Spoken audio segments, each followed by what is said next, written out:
J. Scott Applewhite, Associated Press file photo, on May 5, 2006, Rep. Steve King, R. Iowa, posted an article on his official website in response to national pro-immigration protests held that month. The post is a catalog of anti-immigrant scaremongering by Philip Bump, Washington Post. All right. Settle in for a bit and maybe swipe over to the calculator app on your phone. We're about to go on quite a numeric roller coaster ride. President Donald Trump shifted the gears of his immigration rhetoric a bit Friday, hoping to reclaim the momentum lost after having to publicly backtrack on his administration's family separation policy.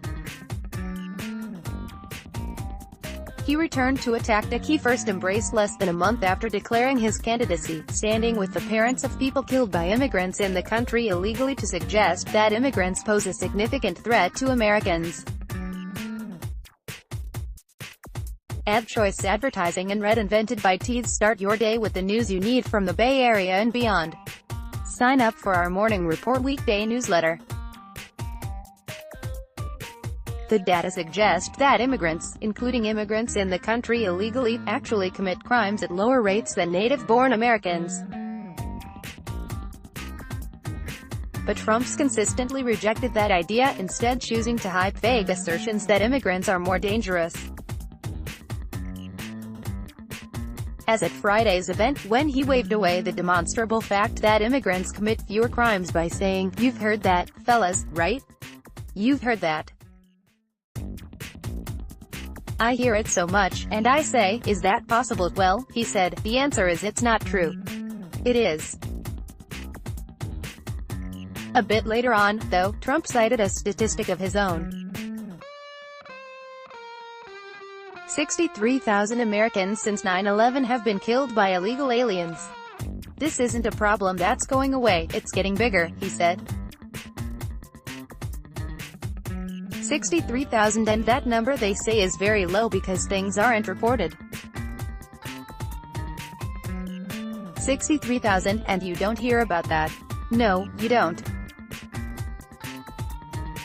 Because it's demonstrably not true, and it wends its way back to a blog post from 2005 written by none other than Rep. Steve King, R. Iowa. Trump first came across the figure in March. He was hosting a roundtable on sanctuary cities at the White House, which included, among other guests, a woman named Marianne Mendoza. Mendoza is the mother of SGT. Brandon Mendoza, killed in 2014 by a drunk driver, an immigrant in the country illegally who'd had previous charges against him dismissed. At that roundtable, Mendoza presented Trump with the 63,000 number. Over 63,000 Americans have been killed since 9/11 by illegal aliens, Mendoza said. It's a crime spree that is being left unchecked, and these sanctuary city officials, state and city officials, they're putting American lives into harm every single day. I never heard the number 63,000 people killed by illegal immigrants, Trump said in response. Is that a known figure? Is that an acknowledged? It's an average of 12 Americans a day, which is how many are killed in the United States, Mendoza replied. Boy, that is some number, Trump said. I've never heard that number before. That's an incredible number. It is incredible, quite literally. Consider that there were an estimated 17,250 murders in the U.S. in 2016, the most recent year for which full FBI data are available. Mendoza's number would indicate that there were 4,380 murders committed by immigrants in the country illegally, a full quarter of those killed that year. It would also mean that her number was a bit out of date. On March 20, 2018, 6,034 days had passed since the 9/11 attacks, meaning 72,408 alleged murders. We traced that number back to its source. On May 5, 2006, King posted an article on his official website in response to national pro-immigration protests held that month. The post is a catalog of anti-immigrant scaremongering. Here's the key paragraph. What would that May 1st look like without illegal immigration? There would be no one to smuggle across our southern border the heroin, marijuana, cocaine, and methamphetamines that plague the United States, reducing the U.S. supply of meth that day by 80%. The lives of 12 U.S. citizens would be saved who otherwise die a violent death at the hands of murderous illegal aliens each day. Another 13 Americans would survive who are otherwise killed each day by uninsured drunk driving illegals. Our hospital emergency rooms would not be flooded with everything from gunshot wounds, to anchor babies, to imported diseases to hangnails, giving American citizens the day off from standing in line behind illegals. 8 American children would not suffer the horror as a victim of a sex crime. It was an expansion of an argument he'd made from the House floor 2 days after the May Day protests. In that speech, the abused American children were, at least 8 little girls. At that point, he explained the math behind his numbers. The crimes that are committed by those who enter this country illegally are in significantly greater numbers than the crimes that are committed by American citizens, King said, to the extent that 28% of the inmates in our prisons in the United States are criminal aliens, 28%. That figure he got from a Government Accountability Office report issued in April 2005. It read, at the federal level, the number of criminal aliens incarcerated increased from about 42,000 at the end of calendar year 2001 to about 49,000 at the end of calendar year 2004, a 15% increase. The percentage of all federal prisoners who are criminal aliens has remained the same over the last 3 years, about 27%. So, King figured, admitting that the number would go up or down a percentage point or two.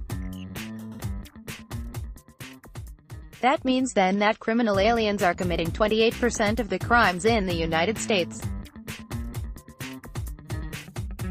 And so that means 28% of the murders, 28% of the rapes, 28% of the violence and the assaults and battery, first and second-degree murder and also manslaughter attacks are committed by criminal aliens.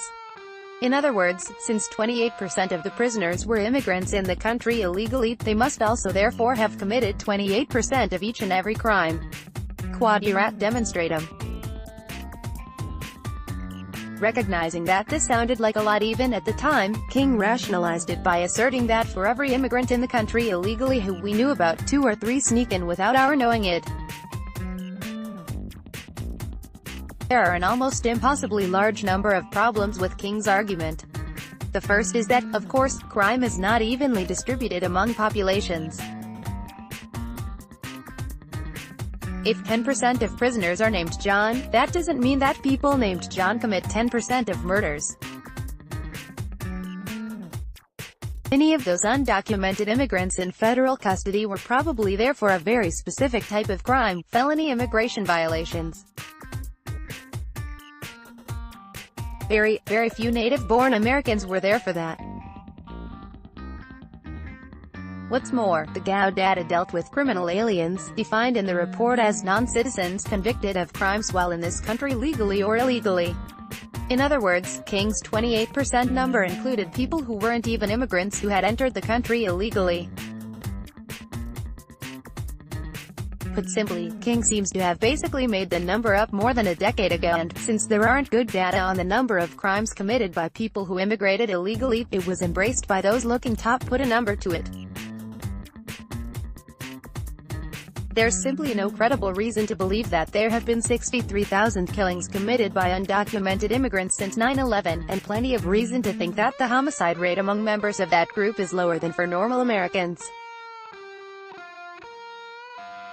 What's really remarkable, though, is that this is a bit of data that was just presented as a matter of fact by the President of the United States. This was a number so impossibly useful for Trump that when he first heard it, even he was a bit wary about its provenance. And yet, 3 months later, he's presenting it as accurate without a hint of an asterisk. In 2011, King presented a resolution that offered a different calculus. According to the Government Accountability Office, it read, "There have been 25,064 homicide arrests of criminal aliens since 1955. That's about 1.2 per days." AD Quality Auto 360p 720p 1080p. You might also like the must-have device every car owner needs to possess. Techie fans 1 o'clock. Toshiba is shaping a better world through technology. Toshiba APAC air conditioning now finally affordable thanks to newthingstoday.com. Only $78. Portable mini cold air conditioner. Cash on delivery. Mini air conditioner. Wow Mall. Online. Alex Lowe's 50th birthday celebration at Fullerton Bay, Singapore. Tatler.com. Isabel Chu's 100th day celebration at Island, Singapore. Tatler.com. Trump airs grievances, demands more credit, for just. Mercurynews.com. Brad Pitt won't allow kids to act with Angelina Jolie. Mercurynews.com. Draft prospect Jacob Evans hopes to fulfill need for. Mercurynews.com. Recommended by